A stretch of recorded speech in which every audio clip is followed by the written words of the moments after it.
Good morning students. मैं रीनू अग्रवाल लेकर आई हूँ आपके लिए कक्षा 8 की वर्कशीट नंबर 5 पर। वीडियो शुरू करने से पहले मेरी आप सभी लोगों से एक रिक्वेस्ट है कि प्लीज़ अगर आपको यह वीडियो पसंद आए तो इसे लाइक, शेयर, सब्सक्राइब और कमेंट करना मत भूलिएगा। तो चलिए शुरू करते हैं हम आज की अपनी वीडियो को। बच्चों, आज डेट है 8 अक्टूबर 2020। कार्यपत्रक आई है आपकी 5। विषय है हिंदी, चैप्टर है बस की यात्रा, कक्षा 8। यहाँ आप लिखेंगे अपना नाम और यहाँ लिखेंगे आप अपने कक्षा अध्यापक का नाम। चैप्टर पाठ शुरू करने से पहले उसके बारे में हम कुछ ज़रूरी बातें जान लेते हैं, ठीक है बच्चों। यह आपकी पाठ्यपुस्तक वसंत के तीसरे पाठ तीसरा है, बस की यात्रा का प्रथम भाग आया है और यह पाठ लिखा गया है हरिशंकर प्रसाद जी के द्वारा और यह एक व्यंग रचना है। व्यंग बच्चों क्या होता है? व्यंग होता है सरकाज़्म। जब हम किसी के ऊपर कुछ बोलना चाहते हैं, उसकी कुछ बुराई करना चाहते हैं, लेकिन हम सीधा सीधा ना करके घुमा फिरा कर कहते हैं ताकि उसको बुरा भी ना लगे और वह समझ भी जाए, ठीक है। और हरिशंकर प्रसाद जी ने किसके ऊपर व्यंग किया है? भारत की सार्वजनिक परिवहन व्यवस्था। सार्वजनिक मतलब पब्लिक ट्रांसपोर्ट में जो हम जाते हैं उसके ऊपर लेखक ने व्यंग किया है। तो चलिए शुरू करते हैं गद्यांश को। हम 5 मित्रों ने तय किया कि शाम 4 बजे की बस से चलें। कितने बजे की? 4 बजे की। पन्ना से इसी कंपनी की बस सतना के लिए घंटे भर बाद मिलती है, जो जबलपुर की ट्रेन से मिला देती है। सुबह घर पहुंच जाएंगे। हम में से 2 को सुबह काम पर हाजिर होना था, इसीलिए वापसी का यही रास्ता अपनाना जरूरी था। क्यों लेखक बस से जाने के लिए तैयार हो गया? क्योंकि उनमें से 2 को सुबह काम पर जाना था और सुबह पहुंचना जरूरी था। लोगों ने सलाह दी कि समझदार आदमी इस शाम वाली बस से सफ़र नहीं करते।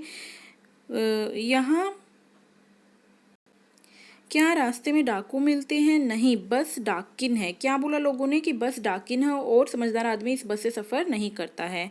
बस को देखा तो श्रद्धा उमड़ पड़ी। खूब वयोवृद्ध थी। वयोवृद्ध मतलब बूढ़ी आयु वाली थी, बहुत बूढ़ी थी, सदियों के अनुभव के निशान लिए हुई थी। लोग इसीलिए इससे सफ़र नहीं करना चाहते थे कि वृद्धावस्था में इसे कष्ट होगा। वृद्धावस्था मतलब बुढ़ापे, बुढ़ापे में इसे कष्ट होगा। यह बस पूजा के योग्य थे, उस पर सवार कैसे हुआ जा सकता है। ठीक है बच्चों, मैं आपको क्वेश्चन के माध्यम से बताऊंगी कि इन लाइनों में लेखक क्या कहना चाहता है। तो चलिए शुरू करते हैं हम अपने क्वेश्चन आंसर्स को। बेटा, पहला क्वेश्चन है कि लेखक ने बस की से यात्रा करने का निर्णय क्यों लिया। काम शुरू करने से पहले सबसे ऊपर आप लिखेंगे कार्यपत्रक 5, दिनांक डालेंगे आज की, विषय कक्षा 8, अपना नाम और अपनी कक्षा अध्यापक का नाम। पहले क्वेश्चन का आंसर है कि लेखक ने बस से यात्रा करने का निर्णय इसलिए लिया क्योंकि लेखक के समूह में से 2 को सुबह काम पर हाजिर होना था। दूसरा प्रश्न है कि लोगों ने यात्रा के संबंध में लेखक को क्या सलाह दी और क्यों। बच्चों, लोगों ने क्या सलाह दी थी? कि लोगों ने सलाह दी थी कि वह शाम की बस से सफ़र न करे क्योंकि बस डाकिन है।